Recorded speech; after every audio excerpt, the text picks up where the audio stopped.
welcome everybody to the fifth episode of Slow Living, driven by sustainability, rooted in community. Today we have Eric Stumon on, an incredible person. I know him personally as a good friend, but also as a creative intellect throughout the Boulder community. He is the digital marketing graphic designer for madelife, as well as the creator and owner of GROE, a local sustainable fashion clothing company that boasts everyday life within its every fiber. So I wanted to thank Eric for being on today and let him have the floor. Yo, what's up? Thank you, Kevin. You're awesome. And I'll just start with just a breakdown of how I came up with the idea and where I want to go with it. Ultimately, when I was in college, I started this. My mom got me like a little Sony handheld camera once. It was maybe a $200 camera. I don't know. And I was super into YouTube videos. So I was like, oh, let me come up with some type of thing to do for a YouTube channel. So I came up with the idea called Unnoticed Talent. And within that, I met a friend who was a business major of some sort, and he was a beatboxer, also built computers. And I was like, dude, you're super cool, way more than just this business major, you know? So I was like, with that being said, the idea of the unnoticed talent concept came about, which is still a video on YouTube if you want to watch it. It's super hilarious. But within that, the whole idea was to build and to grow people's I guess bring light to people's talent that they may didn't have the confidence or didn't feel enough faith within. And I just felt I had this specific light. I was like, yo, look at this guy, you know? So from that, I already start to build this purpose of bringing light and helping and growing. And then aside from that, well, as I go into my sophomore year into college, I started a brand with a friend of mine called SAP, and it was a suicide awareness nonprofit. And it was amazing because you're talking with people that have experiencing that you couldn't even relate to, but you know that they're looking to you as this brand to bring light and help them. So it's so within doing that, you're I'm building this purpose and this this love to to help people, because well, there's a reason why I'm doing this, you know what I'm saying? And when I came out to Boulder, my partner, he went out to Arizona, and we kind of split up, and situations happened, unfortunate situations happened to where we didn't continue the company. And for me, it felt it was kind of taken away from me, you know? And the deepest part about it was that I had that purpose still driven inside of me to help people and to give to people in whichever way that I can creatively. And so the word grow came back into mind when I was in college. Going back there, I remember I found a pen that said grow on it, GROW, with the leaf coming out of the W. And I put it on my hat. I don't know, I just like that word. And then I used to draw it because graphic design typography, oh, I gotta pick my word to draw. So I'm drawing grow. But as I went into SAP, I kind of put the unnoticed talent and the grow writing and all that aside. None of these things were in the forefront except for SAP. So when that was taken away, I kind of went back to my roots, you know, naturally, literally that after the phone call of us splitting, I was like, yo, what, the only thing I can do from this is grow. And I was like, grow. And it's a revisited concept as to why I put GROE with the strike through. But along with that, it's also a play on the take that I approach with my messaging and how I express growth. Because if you write on a paper grow with GROE, it's going to be a strike through, and your teacher's going to be it's spelled incorrectly. But the point is that it still says grow. And so my thing is that it's that's the alternative way that I express the message behind growth. It isn't life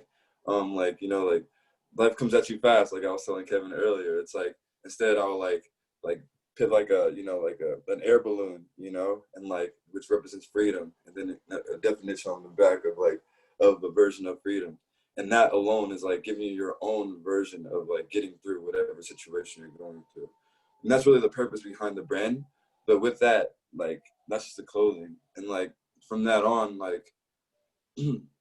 the idea of this plan, I feel like I wanted to build a platform that was a lot more like heavier and deeper than just being a clothing brand. Because with the SAP idea, like that's all it really was. Essentially, we used to do events and everything like that, but it wasn't like it was like public speaking, and it was like kind of like it was almost depressing in a way, because like, you know, I mean, obviously you're hearing these stories and you're like you're seeing prevail, and like you're seeing like prosperity, but it's like these messages can be related before you get to the point of depression, you know what I mean? So that's my take on it as well. And what I wanted to do was, when you come to the GROE website, you see like a video of a rapper or a poet or an artist, like a skateboarder or a climber or a biker, and they all have that same like joint like understanding of what growth is, you know what I'm saying, and what I'm trying to do with this platform and lifestyle. And yeah, so that's ultimately what I'm trying to do. And with the events that we're going to be doing with GROE, which is the first one is October 23rd, which Kevin the man is going to be sponsoring, which is going to be really fun. Is well, the first idea was to bring in like an art show, with like you have an artist talk, you have like an open mic night in this, or not an open mic night, but like a speakeasy section in an area. We're just getting all this this like this this like bunch of just like growth and just like creativity and craft, you know? And it's showing light. It's going back to the unnoticed talent, like showing light to these people and bringing them up, because within that is bringing the brand GROE up, and it's all growing all together. So that being said, I mean, like that's our plan with it. And I mean, like, I guess when it comes to like the call of action, it'll be the idea. When I work at Madelife, still do. We used to have a space on Pearl Street where we ran a lot of like art shows and art events and everything. That's how I even have like the idea of how to do it. It's because of Madelife. But what I noticed when I first came to Boulder was like, man, this place is super creative, and like I mean, like it has such potential, but the like the actual like, I guess like complete vibe I got from the city, or was just like it wasn't there. Like they didn't have like that culture. They didn't have that platform that showcased all of this. You will see it everywhere. Like you will see Smile. You will see, you know, like murals everywhere. You will see like super like awesome like sculptures, you know, as like benches on the creek, you know. And like it's like we have it here, but it's like, why don't we have like a place where we can all go and like have, it's like, oh, we're bouncing ideas off of each other at at the Madelife studio, you know what I'm saying? Or we're coming to meet up over here to have like artists meet up here, you know what I'm saying? Like, and when we ran art shows at Madelife, a lot of times like we would have a nice turnout, but a lot of times like we would post after documentation on social media, and people would be like, wow, I didn't hear about this. Like, where can I find stuff like this? And it's like, man, like I post posters on Pearl Street like 4 days in a row. You know what I'm saying? Like I gave out postcards. Like, come on, I don't know what else to do. You know. So within this, it's like also bringing in the idea that this is a platform that is going to bring light to these type of events and these type of like these types of situations and shows and workshops, and like just kind of building that community and building that culture, like as like, you know, as GROE really, but also as like it being here in Boulder, you know. It's like, I don't know, that's just where I'm at with it completely. So thank you, Eric, for presenting. And I mean, that's phenomenal, man. It's basically a step for the best way I can incorporate that is it's a lifestyle. GROE is encompassing a lifestyle, and you're trying to project it into the specific culture that has the potential, but for some reason the individuals aren't getting the information. And Right. so that's why we're here. That's why RYM has Slow Living as this webinar, is to be a platform for you, be a Yeah. platform for individuals to get information out there and to connect the community. And 100%. so in this segue of the webinar, we asked the audience to have a question for Eric regarding GROE or any of his process or where he wants to take his creative steps in the near future. So anything that comes to mind during his presentation, we ask you have a question for him. And so I'll go down the line. I'll start with myself first. And so Eric, in the future, do you want GROE to be specifically in Boulder, or do you want to incorporate it more on a broad scale? So so within the whole definition of GROE, it's like since 2018, Boulder, Colorado.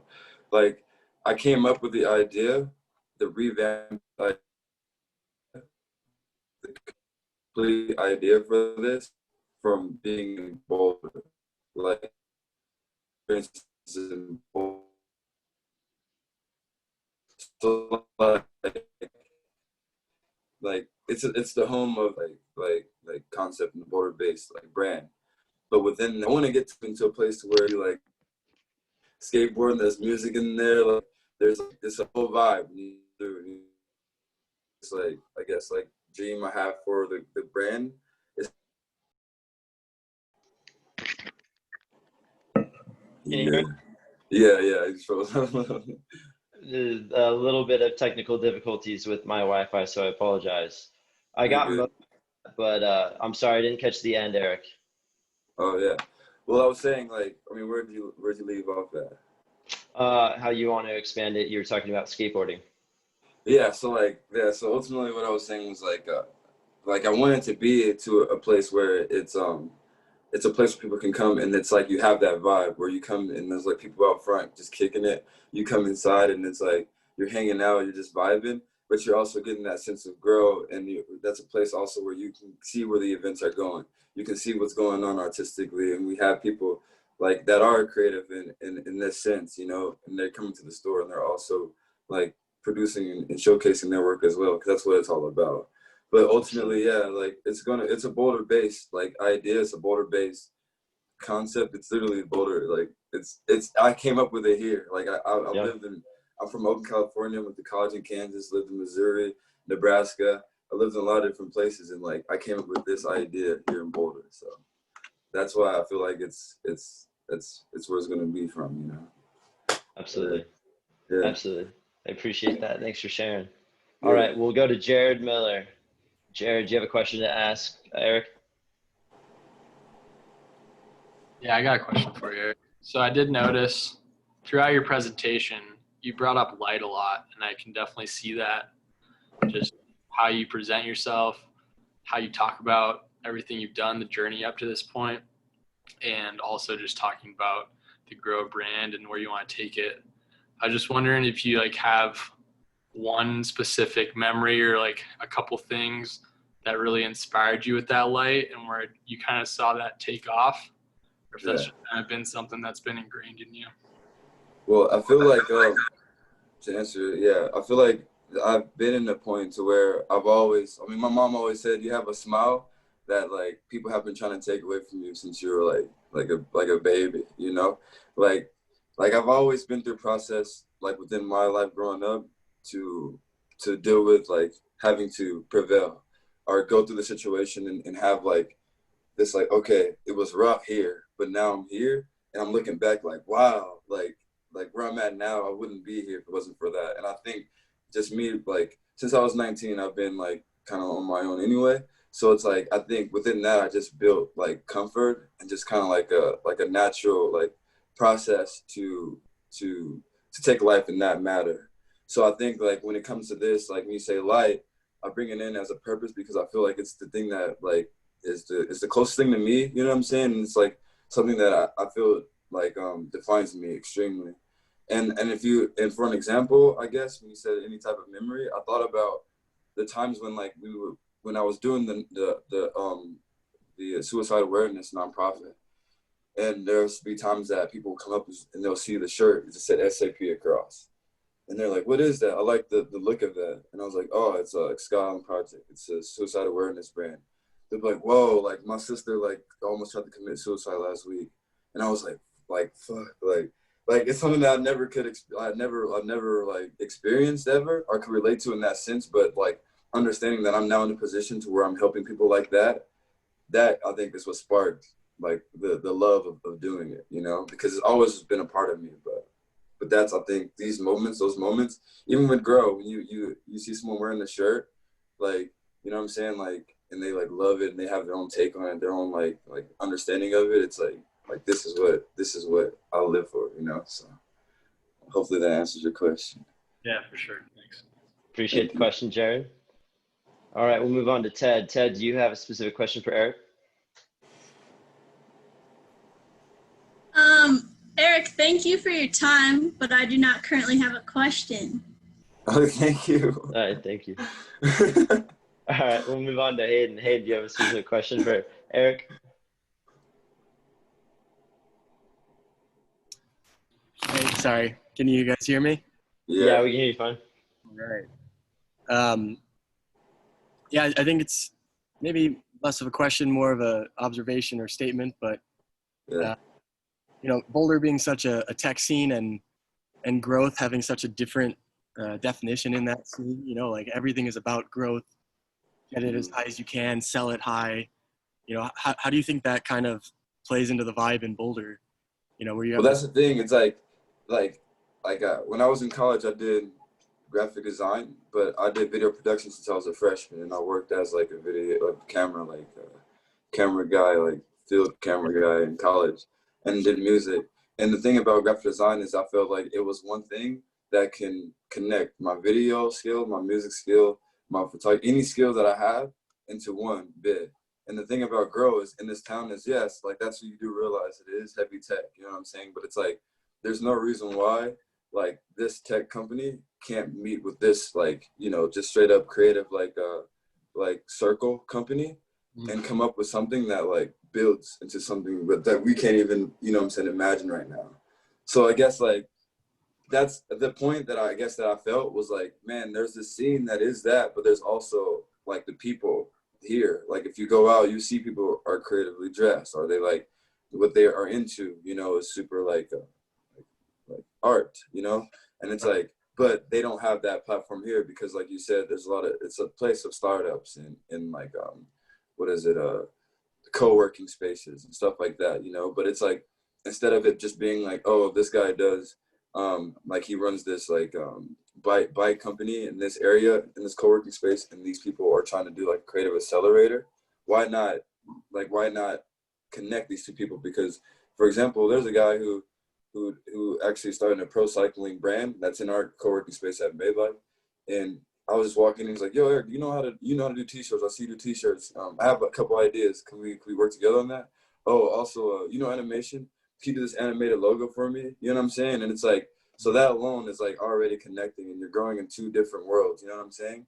So I guess that's just my ultimate take on it. But it's also to have that alternative, like the alternative view of Boulder, that it's not just tech, or it's not just like, like the mountain town vibe. There's also this platform here that people that are here can express themselves on. You know what I'm saying?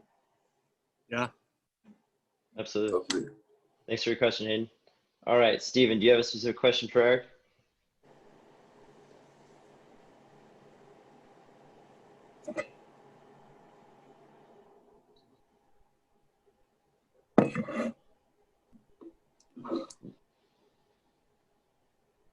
Looks like perhaps not. We'll move on down the line. All right, we will go to Yari. Do you have a specific question for Eric?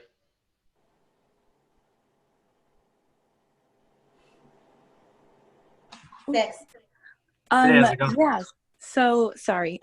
This, I guess I kind of have one, but so was GROE, I kind of came in later, but does the brand, was it kind of starting as, I guess, did it start as like a brand? Like, did you come up with the GROE idea with the art that you were making? Or was it kind of like you realizing it like as a person? Were you growing as a person that kind of like inspired the art, or was it the art that inspired the brand? I wasn't here for the beginning, so I'm not sure. No, you're good. I feel like ultimately it was like the moment I felt when SAP was taken away, and I had that purpose still that lived inside of me, that to help people and still do that. When I hung up the phone and GROE came back to mind, like I instantly got on my phone and went to the notes and wrote down all these different like definitions and ideas of what to do with the brand. And ultimately, like, it was all the views that I had for the last company, but it was like within my own lane, and it was my own company now, so I can do it all my way. And so it was the art, but also I think it was the process of understanding how I felt at the time, which was like there was nothing I could have done from that point but to grow from the situation and learn from it. And within that being said, like people always ask, well, not people, but there's a couple people when I first started asked about is GROE an acronym? And I thought about it and I was like, yeah, so gather, reach, and occupy each, which is like gather everyone that you can, reach to them, like reach out to them, and like give them what you can, occupy what you can to them in each and every one, you know? And so that alone just built, okay, we can do this with a shop, we can do this for an event, we can do this for an art show, we can do this for, you know, a music video, or we can do this for a t-shirt, we can do this for a hoodie, you know? So I think it was more so like the emotions that I felt that built the brand rather than it being like anything specific to the idea or the art, if that makes sense. Yeah, Absolutely. sounds good. Appreciate the question, Yari. Victoria, do you have a specific question for Eric?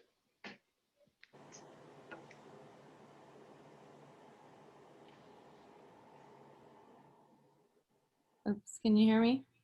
Yes, we can hear. Yeah.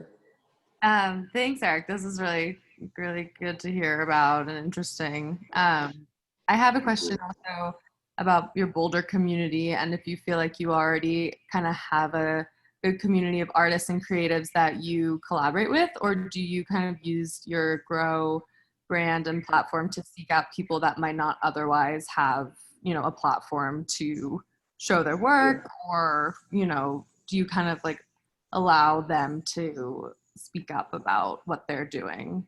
Yeah. See, so that's an awesome question. So the community of the artists that I am connected to is purely based on just like people that I met within my time here. I've been here for almost 3 years, but also working as this graphic designer for Madelife and running art shows with people that are like, like we did art shows with Smile and like Julia Lunk and like there's people that are Boulder based artists that we've worked with in the past, but within that, you know, I met a lot of people. So like but also within that, the process of GROE, like our events, was I wanted to have for like the art show, it'll be like 2 of like people that I meet like or that I know just from like walking around in Boulder that aren't known but are really great artists also connected with the, you know, 2 probably big artists that aren't necessarily big but they're locally known, you know what I'm saying, within this community. And then combining those 2 generations and those 2 like circles of people to kind of connect as one to help you realize. So I guess it's kind of both, you know. It's like I do have some people that I have, like, you know, I even have not, I don't want to say a list, but I have a couple people that want to collab, you know, and I'm open to all of it. But it's also like connecting with the people that I do know and meeting new people that I do know and just bringing everyone together as one, because you might want to collab with GROE, but if you come to a GROE event, you might meet someone else that's totally more in your lane and that you might like, that can help you more even, you know what I'm saying? And so, yeah, so that's just the purpose of it. It's just really just like, I just wanted to really like showcase this vision that I had of Boulder being this circle of or like this bubble of just like, because it is a bubble. We all know Boulder's a bubble, but within that bubble, there is an art scene there. There is an art scene there because it is here, but it's just not like, it's not out there, you know. It's not like documented and it's not put out there the way that it possibly could be, you know, like it has the potential to be. So hopefully that answers your question. Yeah, cool. Thank you. Yeah. Appreciate the question, Victoria. So I see that Michael wrote in a question. I don't see him on anymore, but we're going to go a little over time. Okay, we're going to go a little over time because we started late, just waiting for everybody to hop on. So I'll ask the question for him. So Eric, do you ever face roadblocks with your creativity? And how do you handle that if you do? Yeah, see, so I consider my roadblocks are, I'm almost one to embrace roadblocks because I feel like there's, the fact that it's a roadblock doesn't mean it can be broken down. You know what I'm saying? And it takes time. Like you can't just punch it and it falls down, right? A roadblock, you have to like bust it down, break it down. You have to go through it. You have to go through that process. So the way I take it is like, there is a lot of times that I do go probably a while without coming up with a design to put on a t-shirt or a hoodie, but I would go through something specific and I'll be like, and just the light would turn on for it, and I'm like, boom, and I come up with it. And the purpose behind that also is I want it to have meaning that's deeper than just like it being like, oh, it's a T-shirt with a balloon on it. You know what I'm saying? Like, it's a lot more thought put into it within myself, so I have the confidence to put it out there, whichever way it looks and whichever way it is, because like the reality of it is that there is truth behind it, and I put a lot of like thought and feeling behind it. So I mean, that's good. I guess that's how I get through the roadblocks, and that's my consideration of a roadblock. And just being an artist since, you know, whatever, my whole life, you understand that these types of things happen, and a lot of times it can make you wary and kind of like afraid to like, oh, you start to second guess yourself, like, is this for me? Like, am I doing this, you know? And it's like, that's all out of the window for me. I think it's more so like, okay, this is where you're at right now, embrace it, and then what comes from that is what's going to be like the process of it. Like this event, I had the idea for the event in 2018, and it's 2020, October 23rd is when it's going to happen. You know what I'm saying? Like, and the way it happened was like perfectly, right? Perfectly. It was just right into place. Everything worked. It all worked. Like, even we wouldn't even have the opportunity to be in that space if it wasn't because of the time that was from 2018 up until this time. You know what I'm saying? So yeah, I just embrace the blocks. Embrace your blocks. Absolutely. No, I completely agree. I mean, it's same thing with RYM. It's a slow process, and from where it started to where it's at now, could have never expected the ebbs and flows that happen to go along with it. So everything Right. falls in place for a reason, but you also make it happen, right? You're persistent, Yeah, and you make that's it the happen. important part. That's the important part is You don't give up on it. Yeah, you don't give up on it. And execution, like, you gotta execute. Like even if you're like, you feel like you're being lazy, like, as long as your conclusion is that you executed, I feel like you can't call that laziness anymore. You can call that, I mean, I was just thinking. I feel like if you're passionate enough, you're never going to be lazy. Right, exactly. You could take breaks, but never quit, right? So Exactly. to end the segment and to end the webinar, I really appreciate you being here, Eric. It's been phenomenal having you on. I miss seeing you in person. I haven't seen Eric in person since COVID, so it's really tough because he's an amazing individual. So we're honored to have you on, and I know everybody here is very thankful for you to share your creative interests as well as your story. So you can always look up any video that we have for these webinar series at our YouTube page, RYM Recycling. Check out Eric's Instagram on Flips, as well as Of a Living Thing. Yeah. So to end it, we're going to say, as always, respect your mother and respect each other. Hey. Have a good one. Thanks for being here. Yeah. Thanks, Eric. Thank you. Bye, guys. Thanks for tuning in.